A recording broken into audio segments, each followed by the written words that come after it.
Mä ja mun kaveri tehdään Pullo ja Pupu haaste, eli kummatkin tehdään Pullo ja Pupu, ja ne tulee varmaan eri osissa.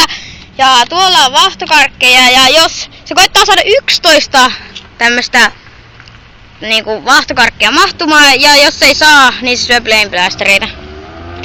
No niin, aloita.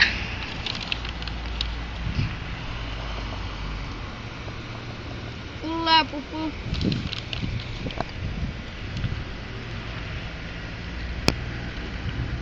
Pullo ja Pupu.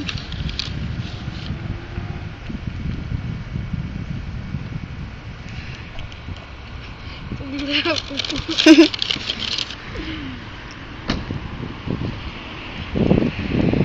Pullo ja Pupu. 4. Pullo ja Pupu. 5. Vielä 6. Pullo ja Pupu. Pullo ja Pupu.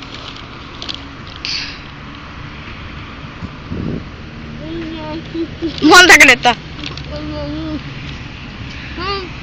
Joo, 7. Nyt lähtee 8.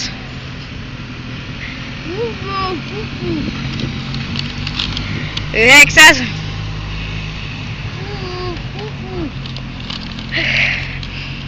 10.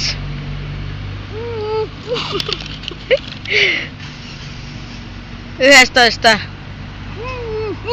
Jee! Ja se haaste oli tässä. Ei tarvinnut syödä plainblasterita. Moikka!